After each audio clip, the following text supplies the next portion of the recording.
우리가 이 사도행전을 통해서 한 인물 지금 바울을 살펴보고 있습니다. 바울은 이 다메섹 도상에서 주님을 만난 후에 이 복음과 예수 그리스도를 위해서 이제 살기로 그렇게 결심을 하게 됩니다. 그는 교인들의 은이나 금이나 취한 적이 없고 자기가 직접 일을 해서 필요한 것을 채웠습니다. 모든 눈물과 겸손으로 성도와 교회들을 섬겼습니다. 그는 교회 하나님 나라를 위해서 수없이 맞고 또 감옥에 갇히고 죽일 고비를 넘겼습니다.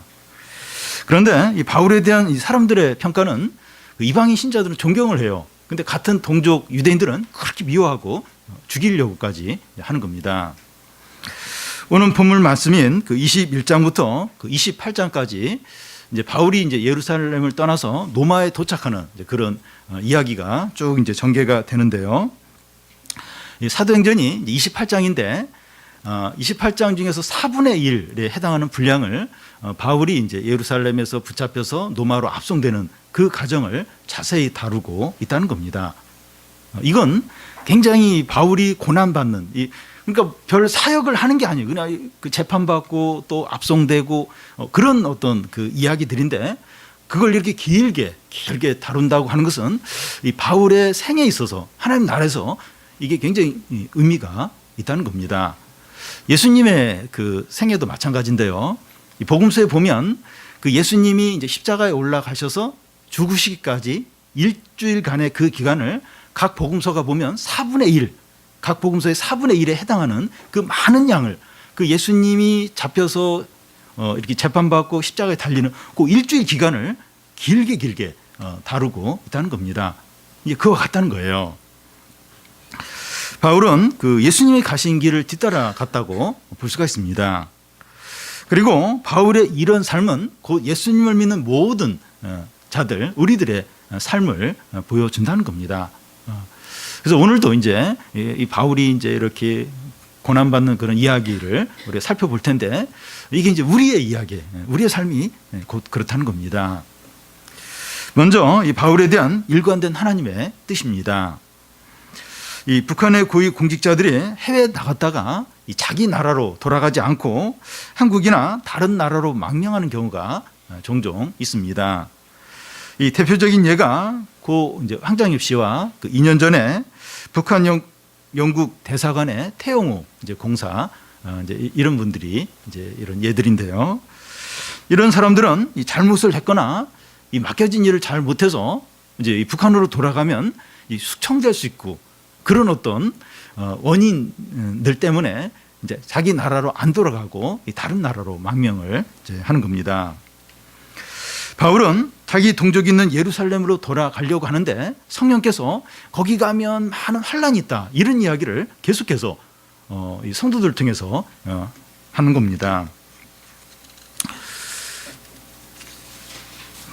이런 사실을 한두 번 듣는 것이 아니라 가는 곳마다 성령께서 성도들을 통해서 바울에게 이야기를 합니다. 그럼에도 바울은 6월절 전에 예루살렘에 도착해야겠다 하는 결심으로 굉장히 막 서둘러 가지고 예루살렘에 가려고 합니다. 그러니까 예루살렘에 가면 많은 환란이 있고 막 이렇게 결박당하고 그런 걸 성령이 계속 이야기하는데 바울은 그럼에도 불구하고 빨리 그 예루살렘에 가야 된다. 그래서 막 서둘러서 이제 가는 것을 볼 수 있습니다. 1절에서 이 4절까지를 보면 우리가 그들을 작별하고 배를 타고 바로 고스로 가서 이튿날 로드에 이르러 거기서부터 바다라로 가서 베니게에 건너가는 배를 만나서 타고 가다가 구브로를 바라보고 이를 왼편에 두고 수리아로 항해하여 두로에서 상륙하니 거기서 배의 짐을 풀려 함이러라. 제자들을 찾아 거기서 이레를 머물더니 그 제자들이 성령의 감동으로 바울더러 예루살렘에 들어가지 말라 하더라. 바울은 밀레도에서 에베소 이제 장로들을 불러서 함께 이제 작별 설교도 하고 또 작별 인사를 한 후에 소아시아 남쪽 해안을 타고 이제 예루살렘을 향해서 가는데 이 고스로 가서 이튿날 로드에 도착을 하고 거기서 다시 바다라로 가서 그곳에서 이제 팔레스타인을 향해서 한 280km 떨어진 두로까지 이제 도착을 하게 됩니다. 바울이 두로에 도착하자 이제 배가 이제 짐을 내리기 위해서 일주일 동안 정박을 하게 되는데 그곳에 성도들과 교제를 나누게 됩니다. 두로에서 일주일 동안 이제 성도들과 교제를 하는데 성도들이 또 성령을 통해서 바울이 예루살렘에 가면 환난을 당한다 이런 이야기를 또 이제 하는 겁니다. 한두 번 그렇게 말하고 그치는 것이 아니라 일주일 내내 이 바울에게 환난이 기다리고 있으니까 예루살렘에 가지 말라. 성도들이 막 바울에게 그런 이야기를 일주일 내내 하는 겁니다. 바울은 그들의 말을 거절하고 이제 떠날 때가 이제 되었을 때 함께 이제 무릎을 꿇고 같이 이제 기도하면서 인사를 하고 이제 그곳을 떠나게 됩니다. 바울 일행은 두로에서 배를 타고 돌레마이에 이제 도착을 해서 그곳에 있는 형제들과 하루를 이제 교제한 후에 이튿날 떠나서 가이사로 도착을 하게 됩니다. 여기 돌레마이나 가이사라는 이제 팔레스타인 지역이에요. 지금 그 아시아에서 배 타고 이제 지금 팔레스타인 도착을 해서 가이사랴, 돌레마이, 가이사랴로 이제 이동을 하고 있는 중입니다. 이 가이사랴에는 그 7집사 중에 하나인 빌립이 살고 있었습니다. 8절 9절을 보면 이튿날 떠나 가이사랴에 이르러 7집사 중에 하나인 전도자 빌립의 집에 들어가서 머무느니라. 그에게 딸 넷이 있는데 처녀로 예언을 하는 자라. 빌립은 20년 전에 사마리아에서 큰 부흥을 일으켰고 또 이디오피아 내시를 이렇게 전도를 한 후에 이곳에 와서 이제 복음도 전하면서 살고 있었습니다. 그에게는 딸 넷이 있는데 다 처녀로서 예언을 하는 자라는 겁니다. 빌립의 네 딸이 나중에 결혼했는지 아니면 계속 처녀로 살면서 복음을 전했는지 그건 알 수가 없습니다. 그렇지만 이 하나님의 부르심에 따라서 결혼하지 않고 계속 복음을 전하는 일이 참 귀하다는 겁니다. 그래서 그 얘기를 하고 있어요. 네 딸이 있는데 결혼하지 않고 계속 이렇게 예언하고 복음을 전하는 이제 그런 삶을 이제 살았다. 제 생각에는 아마 결혼하지 않고 이렇게 계속 그렇게 전도자의 예언하고 말씀 전하고 이런 삶을 살았을 것으로 보이는데 참 이런 일이 하나님 나라에서 귀하다는 겁니다. 빌립은 20년 전이나 지금이나 변함없이 열정적으로 자기뿐만 아니라 온 가족이 복음을 전하는 그런 일을 이제 하고 있었습니다. 바울과 이 빌립을 이제 만나서 이제 교제를 하면서 바울은 굉장히 큰 위로와 격려를 받았을 겁니다. 그러던 중에 그 아가보라는 선지자가 유대에서 와서 그 바울과 빌립을 이제 찾아와서 만나게 됩니다. 아가보는 그 11장에서 천하의 큰 흉년이 들 거다 이렇게 예언을 했는데 실제로 황제 글라우디오 때 실제로 이제 이 아가보가 예언한 대로 큰 흉년이 들게 됩니다. 그래서 딱 이렇게 예언을 하고 그 예언이 딱 이루어지는 그런 아주 이제 이렇게 주목을 받는 그런 이제 선지자입니다. 그 아가보가 바울에게 다가와서 그의 띠를 이제 가져다가 자기 손발을 묶은 후에 이 띠의 임자가 예루살렘에 올라가면 이렇게 결박을 당할 거다. 이제 이런 예언을 하는 겁니다. 그러니까 직접 막 그런 어떤 그 연기를 하듯이 그걸 보여주면서 진지한 말로 이제 이 바울이 예루살렘에 올라가면 이런 일을 당할 거다 하면서 막 직접 이제 이 아가보 선지자가 와서 바울에게 이런 얘기를 하는 겁니다. 여기서 보면 이 성령이 바울의 미래에 대해서 환난이 닥칠 거다 이 얘기를 좀 반복해서 말해주고 있는데 그렇다면 환난을 없애주시든지 아니면 그 예루살렘에 올라가지 못하도록 이렇게 막아주시든지 올라가지 말라고 그러시든지 그렇게 해야 될 것 같은데 계속해서 환난이 당한다는 이야기는 하면서 환난을 없애주지 않는 거예요. 그리고 뭐 다른 것으로 피하라 그런 어떤 말씀도 하지 않는 겁니다. 이게 무엇을 의미합니까? 성도의 삶에 피할 수 없는 고난이 있다는 겁니다. 그 고난으로 망하고 버림받는 것은 아니지만 반드시 부딪혀야 되는 그런 고난이 있다는 겁니다. 신앙의 길을 가면서 피할 수 없고 건너뛸 수 없는 그런 고난이 있다는 겁니다. 말씀을 듣고 기도를 하면 할수록 내가 이제 부딪혀야 된다, 감당을 해야 된다. 그게 이제 느껴지는 거예요. 그게 이게 그냥 건너뛰고 싶은데, 피하고 싶은데 피할 수 없는, 이게 결국 내가 직면을 해야 되는 그 고난이 있다는 게 이렇게 말씀을 들으면 들을수록, 기도를 하면 할수록 그게 이제 느껴지는 그런 이제 어려움이 성도들에게 있습니다. 사람마다 다양할 수 있는데, 어떤 분은 경제적인 어떤 어려움, 이건 어떻게 피할 수가 없는, 내가 이렇게 감당을 해야 되는 이제 그런 고난일 수 있고, 어떤 분에게는 승진해서 계속 밀리는, 그러니까 내가 신앙을 타협하면 이런 부분에 좀 도움이 될 텐데, 내가 신앙을 타협하지 않는 이상 이 부분은 내가 계속 손해를 본다. 그걸 계속해서 감당해야 되는, 그게 이제 느껴지는 그런 고난일 수 있고, 어떤 분에게는 이 주위 사람들에게 인정받지 못하는, 이렇게 계속 이제 이렇게 무시를 당하고 계속해서 이제 이렇게 아픔을 겪어야 되는, 이 가까운 사람들로부터, 가족이든지 아니면 직장에서 동료든지, 직장이면 상관이든지 뭐 친구들이든지 계속해서 그 어려움이 따라다니는, 거기서 벗어날 수 없는 이제 그런 분들도 있습니다.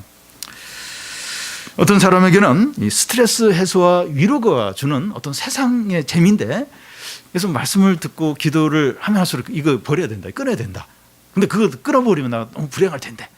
근데 한 번은 겪어야 되는 어떤 그런 게 이제 될 수가 있습니다. 이런 부분들은 반드시 부딪혀야 돼요. 그리고 다른 사람이 대신해 줄 수 없는, 내가 결국은 감당하고 책임을 지고 겪어야 되는 그런 이제 고난들이 이제 성도들에게는 있습니다. 아가보가 바울이 예루살렘에서 결박당할 것이라는 그 예언을 했을 때, 그곳에 있던 모든 사람들이 바울에게 어떻게 합니까? 12절을 보면, 우리가 그 말을 듣고 그곳 사람들과 더불어 바울에게 예루살렘으로 올라가지 말라 고나니, 바울 예련과 빌립과 그의 네 딸과 또 아가보와 그의 모든 성도들이 바울에게 예루살렘에 가지 말라고 간곡하게 권하는 겁니다. 바울이 큰 해를 입을 게 뻔히 눈에 다 보이니까 그곳에 있는 성도들은 바울을 설득해서, 성령이 그 바울 선생, 당신이 그 예루살렘에 가지 말라고 지금 미리 얘기해 주시는 거라고, 그러면서 올라가지 말라고 하는 겁니다. 예루살렘에 올라가지 않는 것이 하나님의 뜻이라고 했을 겁니다. 하나님이 거기 올라가지 말라고 지금 미리 사인을 보여주는 거라고, 그러면서 제발 가지 말라고 계속해서 설득을 하는 겁니다. 믿는 자들 가운데서 이 고생할 것이 뻔히 예상이 되는 어떤 일을 하나님이 인도를 받아서 이제 시작하려고 하는 것을 사람들이 보면, 당신이 고생하는 것은 하나님이 기뻐하지 않을 것이니까 그 일을 포기하라고, 그렇게 이제 말을 한다는 겁니다. 그러니까 뻔히 보여요. 이게 고생할 게 뻔히 보여요. 근데 본인은 이게 하나님의 인도라고 하면서 막 그 일을 하려고 해요. 그걸 주위에서 사람들이 알면서 왜 그렇게 하냐고, 그건 이게 하나님의 뜻이 아니라고, 그러면서 하지 말라고 한다는 겁니다. 사람들은 고생하고 힘든 일은 하나님의 뜻이 아니고, 좀 더 편하고 안정적인 일은 하나님의 뜻에 가깝다고 생각하기가 쉽다는 겁니다. 어려운 건 하나님의 뜻이 아니고, 쉽고 편안하고 이렇게 그런 건 이제 하나님의 뜻이고, 이렇게 이제 쉽게 생각을 할 때가 있다는 겁니다. 만약 그렇다면 이 바울은 예루살렘에 올라가는 이건 하나님 뜻이 아닌 거예요. 가면 안 되는 겁니다. 그냥 피해야 돼요. 왜냐하면 고생하는 거니까, 결박을 당하는 거니까, 그건 하나님의 뜻이 아니까 올라가지 말면서, 안 올라가면서 계속 다른 하나님의 인도, 좀 더 편한 길로 가는 그 인도를 기다리는 게 맞았을 겁니다. 근데 우리는 쉽게 그렇게 생각을 할 때가 많다는 겁니다. 예수님의 제자들도 예수님이 이제 예루살렘에 올라가면 장로들과 서기관들에게 붙잡혀서 고난을 당하고 십자가에 죽을 거다, 이 얘기를 제자들에게 하니까, 그중에 베드로가 주님에게 이런 일이 일어나면 절대로 안 된다고, 그러면 안 된다고 막 예수님 붙들고 막 이렇게 항의를 하듯이 막 이렇게 설득을 한 적이 있었습니다. 고난이나 위기나 손해를 보는 것은 하나님의 뜻이 아니라고 생각을 한다는 겁니다. 합격과 성공과 부자가 되는 것은 하나님의 뜻이고, 고난과 실패와 가난은 하나님의 뜻이 아니라는 겁니다.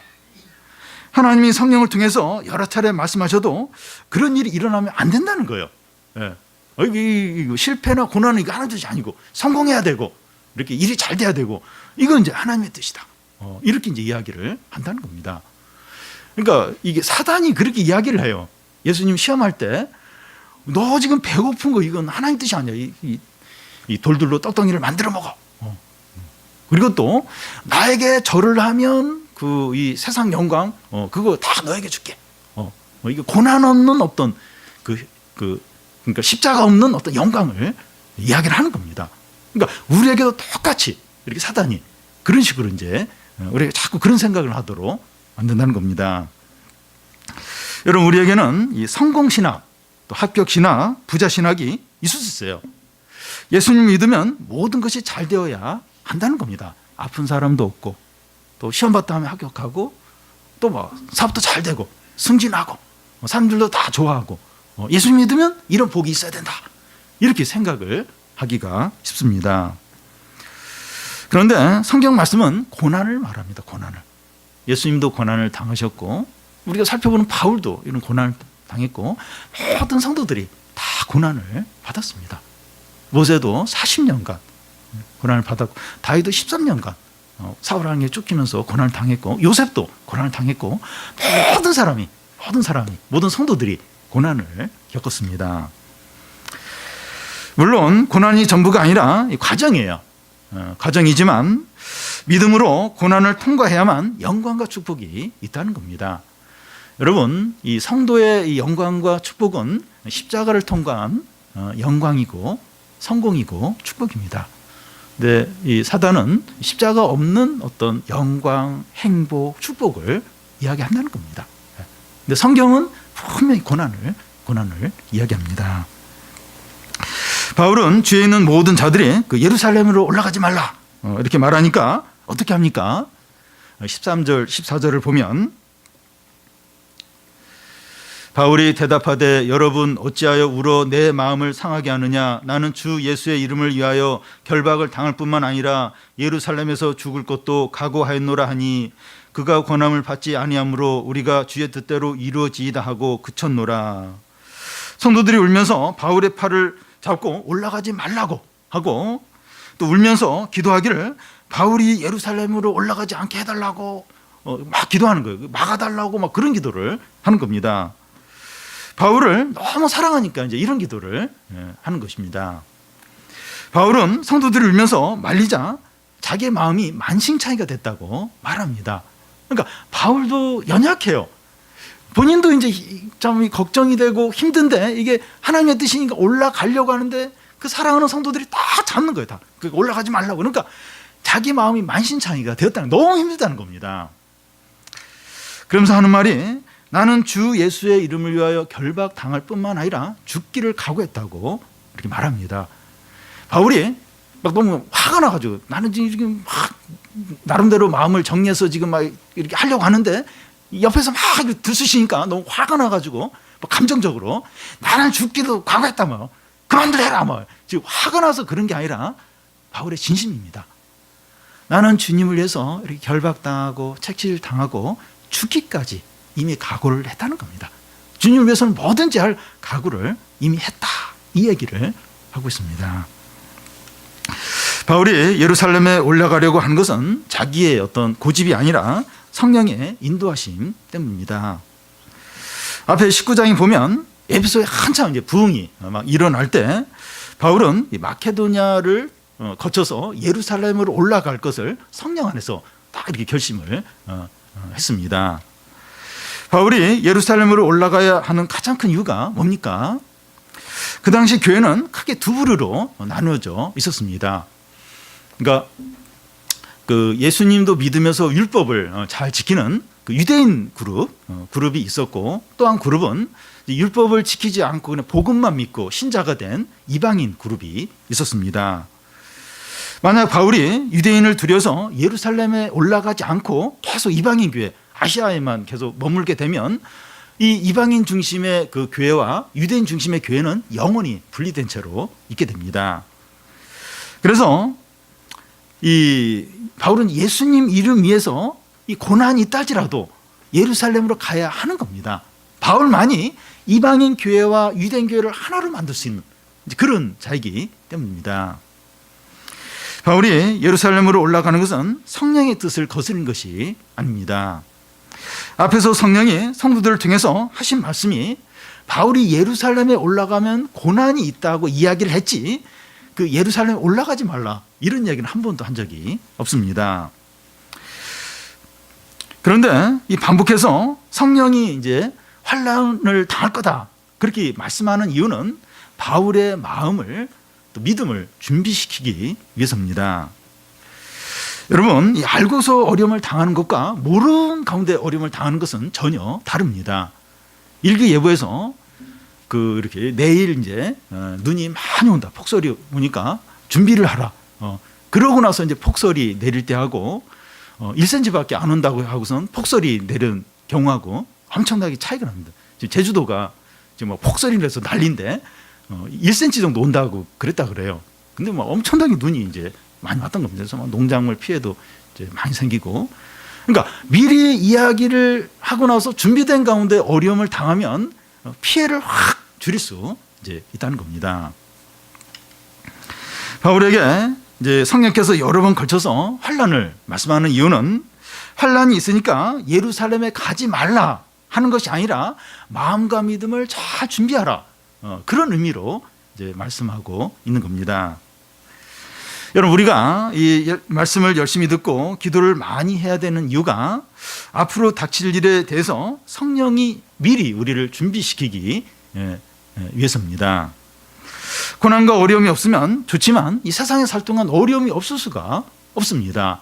그런데 우리가 말씀을 가까이 하고 이렇게 기도를 열심히 이렇게 하면 이게 앞으로 뭔 일이 닥칠까 그걸 정확히 알 수는 없지만 어떤 이렇게 확 예상치 못한 어떤 사고나 어떤 위기가 있을 때 잘 감당할 수 있는 그런 준비를 시킨다는 겁니다. 저는 이제 교회와 이제 청소년 사역을 이제 하면서 이 말씀과 기도로 잘 무장되었을 때 어떤 사고와 어려움이 딱 오면 올 것이 왔구나. 드디어 이 사단이 이걸 가지고 내 마음을, 또 우리 교회를 흔들려고 하는구나. 이런 게 딱 느껴져요. 그러면서 거기에 이제 이렇게 대처를 이제 하게 됩니다. 여러분, 이 사람이 어려움으로 무너지고 재기하지 못하는 이유는 어려움이 커서라기보다도 준비가 되어 있지 않기 때문입니다. 그러니까 보통 어려움이 다 와요. 근데 이렇게 딱 준비가 된 가운데서 이렇게 어려움이면 이걸 감당을 하시게 됩니다. 근데 전혀 준비가 되어 있지 않으면 누가 하는 작은 어떤 이야기, 아직 확실하지도 않아요. 어떤 소문, 그게 뭐 정확한 것도 아니에요. 근데 아주 불분명한 어떤 그런 어떤 이야기를 듣고 나서 막 마음이 무너지고 낙심하고 막 불안해하고 또 막 과잉으로 뭔가 막 이렇게 오버해서 준비를 하고 이제 그럴 때가 많다는 겁니다. 그래서 이 어려움으로 무너진다기보다도 준비가 안 돼서 성도들은 무너지기도 하고 많이 헤매기도 하고 낙심을 한다는 겁니다. 이 마음의 준비만 되었으면 어떤 어려움이 닥쳐도 두려워할 필요가 없어요. 딱 이렇게 준비가 된 거예요. 받을 준비가 되어 있는 거죠. 말씀과 성령이 우리 마음을 준비시켜 줍니다. 그래서 이 바울에게 계속해서 성령이 여러 차례 올라가지 말라는 게 아니에요. 올라가야 된다는 거예요. 어려움과 환란이 있다는 거예요. 근데 이 바울로 하여금 충분히 마음과 믿음을 준비시켜서 그 환란과 어려움을 다 감당하도록 그렇게 하신다는 겁니다. 우리의 삶에 있어서 어려움이 없을 수가 없어요. 그러니까 우리가 이렇게 주님께 가면, 천국에 가면 이제 어려움이 없지만 이 세상에 살 동안에는 계속해서 어려움과 아픔과 마음 상하는 일과 낙심하는 일이 생기게 됩니다. 근데 우리가 말씀과 기도로 다 준비가 됐으면 받을 준비가 된 거예요. 어려움과 어떤 예상치 않는 일들을 받을 준비가 되는 거예요. 그러니까 다 감당을 하는 거예요. 감당을 하고 또 그 믿음으로 소화하고 또 그걸 통해서 또 하나님을 경험하고.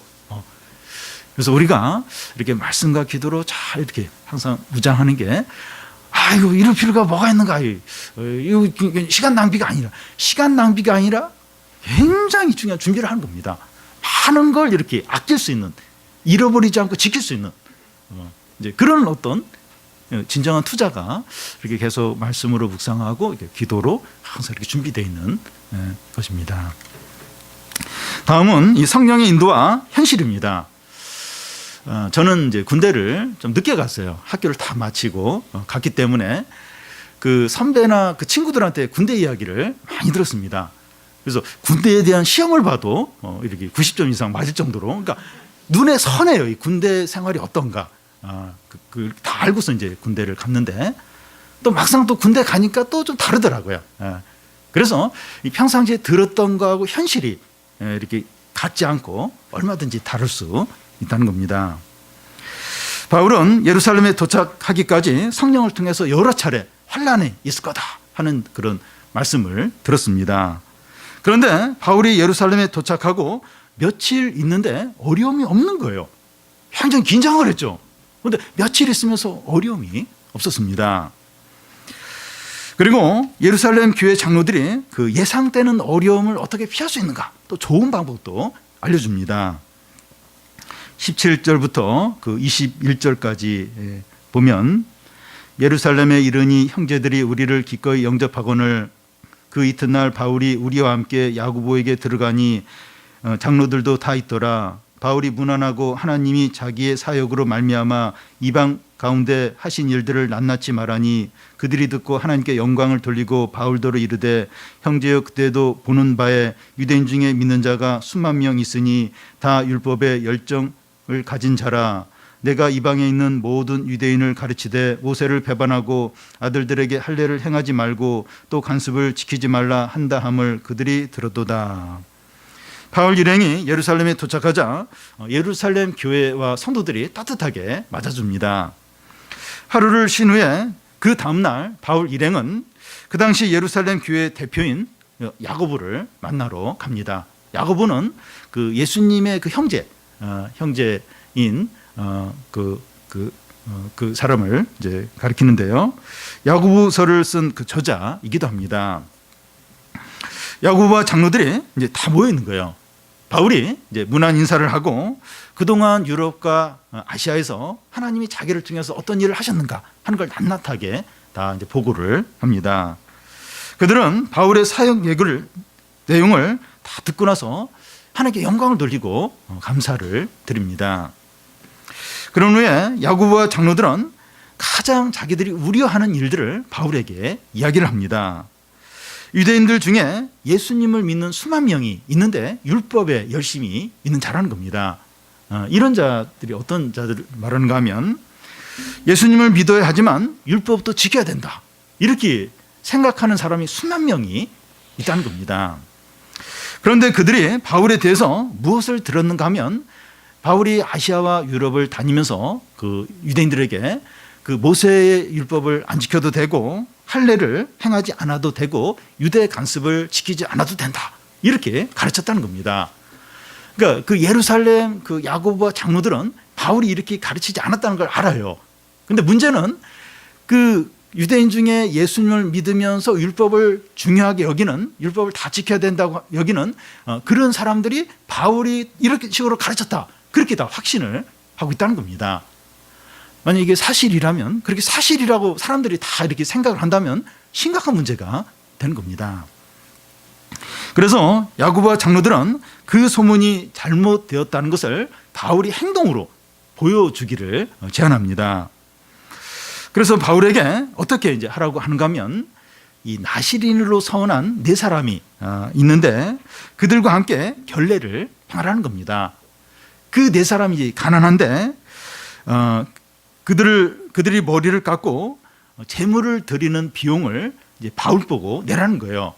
그러니까 가난한 사람을 위해서 이런 비용을 내는 일을 경건한 일로 여겼는데 바울이 자기도 이제 일주일 동안 결례를 행하고 또 이렇게 4명 나시린으로 서원한 사람들의 어떤 비용을 내서 이렇게 하는 것을 유대인들이 알면 이 이 바울이 참 율법을 존중하는구나, 그렇게 사람들이 생각을 할 거라는 겁니다. 그래서 이걸 바울에게 행동으로 보이라고 그 장로들이 제안합니다. 그래서 바울이 어떻게 합니까? 26절을 보면 우리 같이 한번 읽겠습니다. 바울이 이 사람들을 데리고 이튿날 그들과 함께 결례를 행하고 성전에 들어가서 각 사람을 위하여 제사 드릴 때까지의 결례 기간이 만기된 것을 신고하니라. 바울은 장로들이 시키는 대로 그대로 행합니다. 그는 정결케 하는 결례를 행하지 않아도 그리스도의 피로 완전하게 깨끗하게 된다, 이것을 믿고 있고 알고 있습니다. 그런데 바울이 율법 아래 있는 자들처럼 율법을 행하는 이유는 율법에 이렇게 속한 자들을 구원하기 위해서입니다. 바울은 모든 사람에게 자유로 하여 또 모든 사람을 구원하기 위해서 그들의 종이 되기를 기꺼이 원하는 겁니다. 그러니까 사람들에게 바울은 안매해요. 그런데 모든 사람을 구원하기 위해서 그들에게 종이 되는 거예요. 그들이 중요시 여기는 걸 기꺼이 이제 지키려고 하는 겁니다. 바울은 이 본질적인 것에 대해서 일체 타협을 안 해요. 그런데 주변적인 것에 대해서는 얼마든지 타협하고 약한 사람들에게 맞추는 겁니다. 여러분, 우리가 인생을 살고 신앙생활을 하면서 이런 부분이 얼마나 필요한지 모릅니다. 이 본질적인 것에 대해서는 이 타협을 하면 안 되지만 주변적인 거, 이 부수적인 것에 대해서는 양보도 하고 또 약한 사람에게 맞출 필요가 있습니다. 이 가정이나 학교나 이 직장이나 또 교회나 친구 사이에서 문제가 생기는 것을 보면 본질적인 거 아니에요. 본질적인 게 아니라 주변적인 거 가지고 자꾸 갈등이 있고 충돌이 생긴다는 겁니다. 진짜 본질적인 중요한 건 그냥 넘어가는 수가 많아요. 근데 그게 안 중요한 이거 가지고 막 이제 갈등이 생기고 또 다툼이 생길 때가 많다는 겁니다. 한 걸음 양보해 주고 조금만 참고 상대방 입장에서 한 번만 생각하면 해결될 일이 많다는 겁니다. 그런데 그걸 참지 못하고 문제를 삼고 화를 이제 낼 때가 많다는 겁니다. 그러니까 자꾸 이렇게 뭔가 갈등이 생겨, 이게 충돌이 일어나요. 이거 왜 그런가 한번 보십시오. 그렇게 중요한 게 아니에요. 중요해요. 집에서도 이렇게 보면 그렇게 중요한 게 아니에요. 부모님은 이제 애한테 그 양말 옷 그 빨래통에 넣어놔라. 근데 안 넣어놔요. 그 옆에다 놔요. 그래서 막 넣어놔라 소리를 치면 왜 엄마는 나한테 화를 내냐고, 큰 소리를 치냐고. 그러면서 이제 뭐 이렇게 굉장히 관계가 악화가 되는 거예요. 그러니까 그런 식이에요. 물론 뭐 그런 것도 뭐 중요하죠. 사소한 건 아니지만 그러니까 그런 일도 이제 감정이 상하면서 미워하면서 그러면서 막 불신한 데까지 가고 관계가 또 악화가 되고 이제 그럴 때가 많다는 겁니다. 바울이 결례 기간을 시작한 지 일주일이 다 돼갑니다. 바울이 이렇게 함으로 바울에 대한 유대 기독교인들의 오해가 다 풀린 것처럼 보입니다. 그런데 일주일이 돼가는 날 갑자기 문제가 생기게 됩니다. 27절에서 29절까지를 보면 우리 한 절씩 교대로 읽겠습니다. 그 이래가 거의 참에 아시아로부터 온 유대인들이 성전에서 바울을 보고 모든 무리를 충동하여 그를 붙들고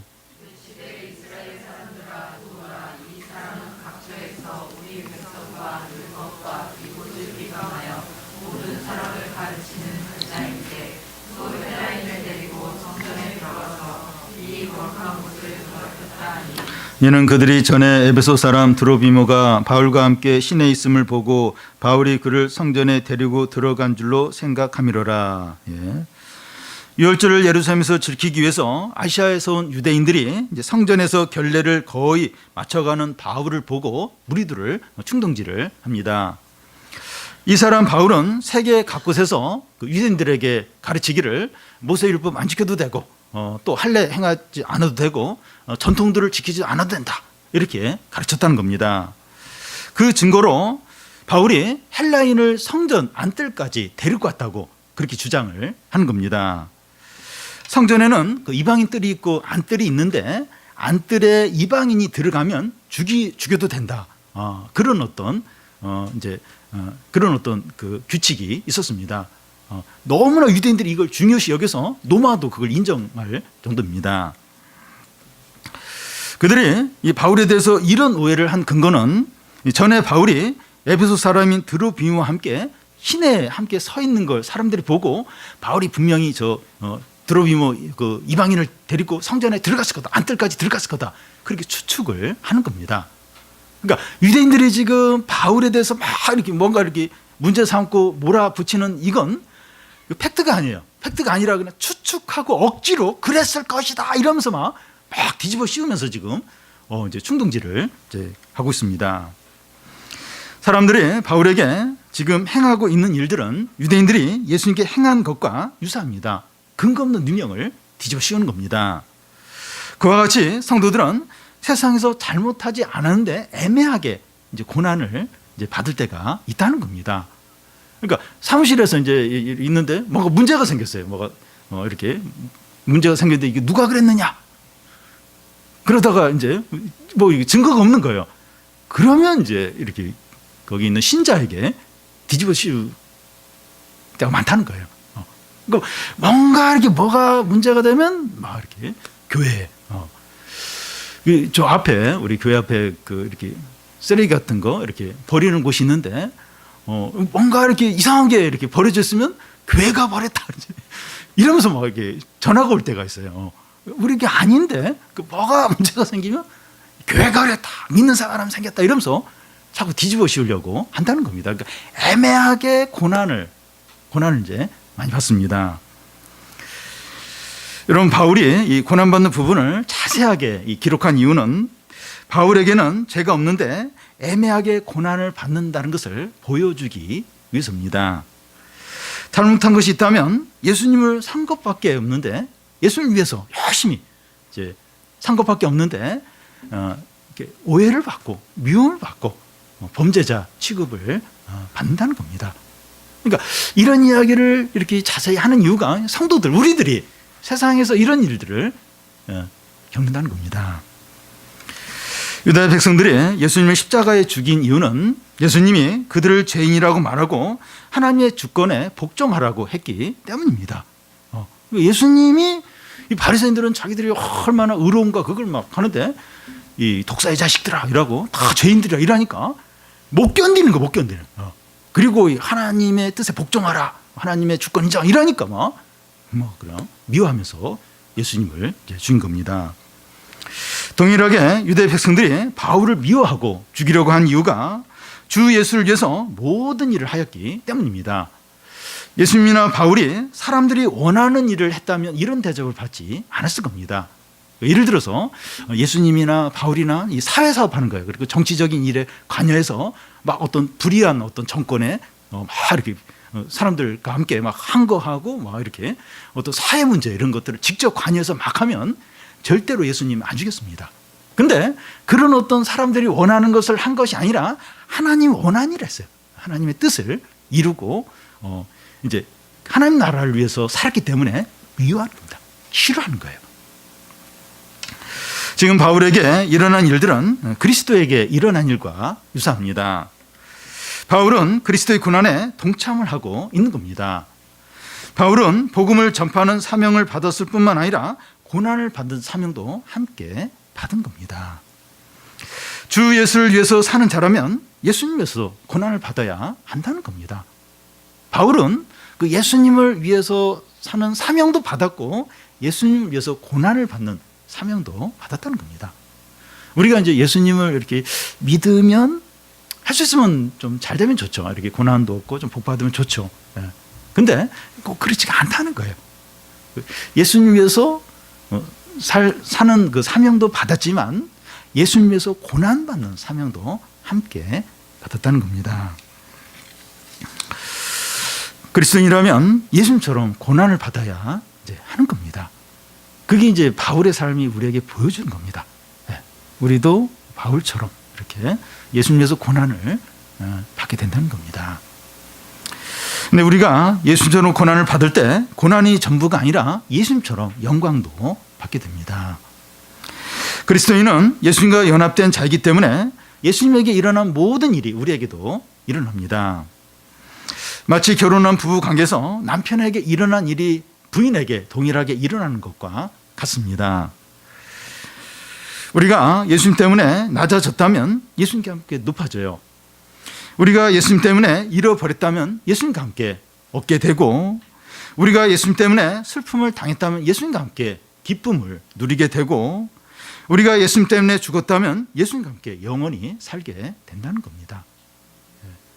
그래서 우리가 예수님에서 뭔가 잃어버리고 손해를 보고 욕을 먹고 뭔가 뒤처지고 이게 다 예수님이 이렇게 영광을 누리고 예수님이 이렇게 많은 것을 누리신 것처럼 우리도 똑같이 그렇게 회복이 되고 그것을 누리게 된다는 겁니다.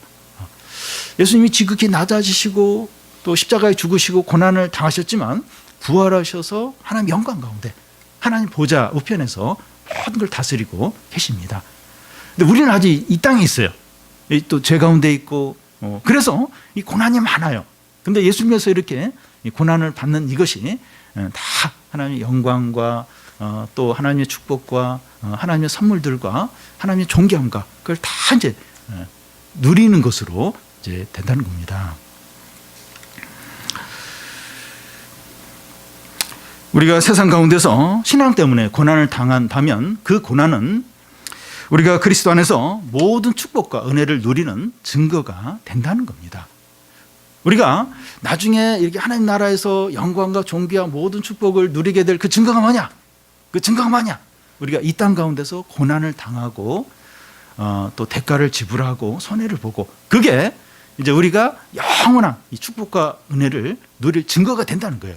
그게 있어야 이 하나님 나라와 우리 마지막 날 하나님께 상을 받고 또 영원한 선물들을 누리게 된다는 겁니다. 근데 이 땅에서 주님에서 고난받는 게 없고 손해본 게 없다면 아무것도 없다는 거예요.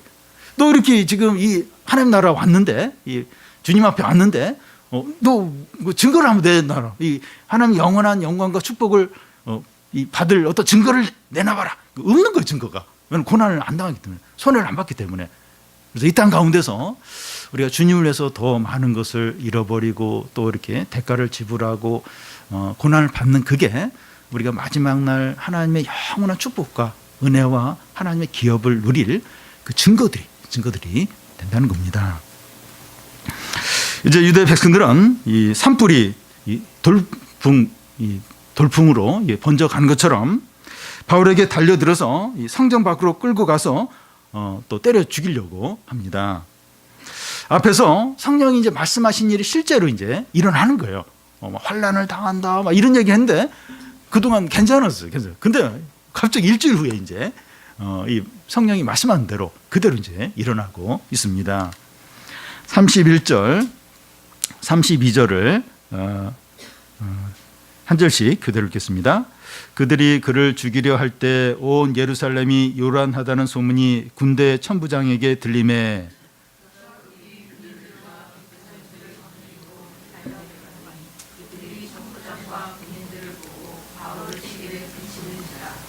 성안에 큰 소동이 일어나자 성전 옆에 안토니아 요새 주둔하고 있던 로마 군대 천부장과 군인들이 달려옵니다. 이 군중들은 바울을 때리다가 로마 군인들이 자기들에게 달려오니까 때리기를 그칩니다. 로마 군대 천부장은 사람들에게 바울이 무슨 죄를 졌냐, 이 사람이 누구냐 물어보니까 이 사람은 이 말하고 저 사람은 저 말하고, 그래서 무슨 얘기인지 모르겠는 겁니다. 그래서 천부장은 바울의 손과 발을 쇠사슬로 묶으라고 한 후에 안토니아 요새로 데려가서 직접 신문을 이제 하려고 합니다. 이때부터 바울은 로마의 죄수처럼 묶이게 되지만 천부장은 바울을 유대 백성으로부터 철저하게 보호를 하게 됩니다. 이게 보여주는 게 뭔가 하면 이 성령이 말씀하신 대로 실제로 바울이 결박을 당하지만 그것으로 죽음을 당하거나 비참하게 되는 것이 아니라 하나님의 손 안에서 이 모든 일이 이루어지고 있다는 겁니다. 이제 성령이 말한 대로 실제로 바울이 환난을 당해요. 근데 그걸로 죽거나 비참하게 끝나는 게 아니에요. 하나님의 손 안에서 이제 바울이 보호를 받는다는 겁니다. 그러니까 이 로마 군대 천부장은 자기의 어떤 그 업무를 수행하기 위해서 이제 바울을 이제 이렇게 결박하고 보호를 해요. 이 바울은 하나님의 사람이니까 유대 백성들로부터 내가 보호해줘야지. 그게 아니고 하나님 뜻도 몰라요. 근데 이제 이 사람을 이제 로마까지 그 압송을 안전하게 해야 되니까 그래서 이제 철저하게 유대 백성들로부터 이제 바울을 보호하는데 하나님은 이 로마 군대 참부장을 통해서 유대 백성들로부터 바울을 보호하면서 안전하게 로마까지 가도록 하나님이 이제 이것을 사용을 하고 계신 겁니다. 우리는 이 말씀과 기도를 통해서 미래에 이제 고난과 어려움이 닥칠 수 있다는 것을 알고 마음의 준비를 해야 됩니다. 그런데 이제 두려워하지 않아야 되는 이유가 그 어려움이 하나님 손 안에 있다는 겁니다. 우리가 그 고난으로 망하지 않을 뿐만 아니라 그 고난이 하나님의 뜻을 이루는 수단이 된다는 겁니다. 이제 바울이 진짜 그러니까 예루살렘에 오니까 진짜 환란이 있어요. 큰 환란이 닥치고 있는데 그 천부장이 이제 그 유대인들로부터 바울을 보호하기 위해서 다 이제 군대를 동원해 가지고 보호를 하는 겁니다.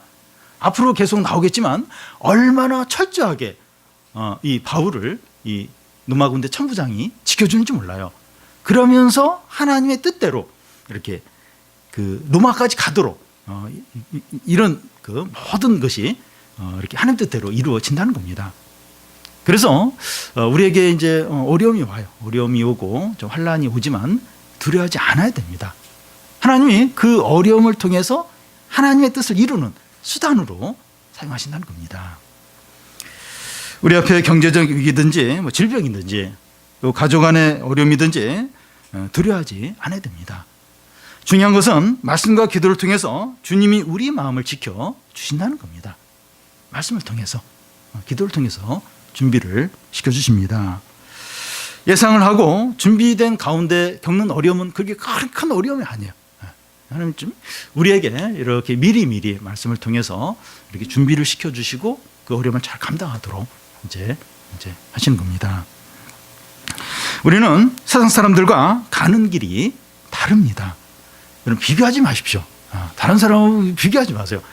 저 가정은 그 예수님도 안 믿는데 저렇게 일이 잘 되는데 자녀들도 잘 되고 다 되는데 왜 우리 집은 이렇게 예수님 잘 믿는데 왜 이렇게 되는 일이 없을까? 달라요. 길이 다릅니다. 그 사람들은 넓은 길, 끝은 멸망의 길이고 우리는 좁은 길, 힘들지만 그 끝은 생명의 길이고 길이 완전히 다릅니다. 우리는 바울처럼 주 예수의 이름을 위해서 사는 자들입니다. 돈을 위해서, 어떤 세상의 행복을 위해서, 내 어떤 이름을 위해서 사는 게 아니라 주님을 위해서 사는 자들입니다. 예수님이 고난을 당한 것처럼, 바울이 고난을 당한 것처럼 우리도 고난을 이제 당하게 됩니다. 그 고난이 힘들고 아플 수 있어요. 그런데 주님을 위해서 겪는 고난은 주님과 함께 영광과 존귀와 축복을 얻기 위한 겁니다. 우리의 고난이 그리스도 안에서 누릴 축복의 보증수표라는 겁니다. 우리에게 이제 고난과 아픔들이 있는데 주님 때문에, 이게 신앙 때문에 참 있어요. 있어요. 참 이렇게 훨씬 좀 쉽게 인생을 살 수 있고 편하게 살 수 있는데 이렇게 좀 하나님 때를 기다리고 이렇게 좀 믿음으로 살기 때문에 아픔들이 있어요. 근데 그 아픔과 고난이 그리스도 안에서 받을 축복의 보증수표가 된다는 겁니다. 근데 그 보증수표가 있는 자들만 이제 하나님 나라에 들어가서 이렇게 모든 기쁨과 또 축복과 영광과 모든 좋은 것을 누리게 됩니다. 근데 그 보증수표가 없는 사람은 하나님 나라에 못 들어가요. 못 들어갈 뿐만 아니라 아무것도 누리지 못하게 된다는 겁니다. 전 여러분, 바울이 성령의 인도를 받아서 예루살렘으로 올라가는 길은 결코 유쾌하고 즐거운 일이 아니었습니다. 고생하고 힘든 것이 눈에 뻔히 보이는 길입니다.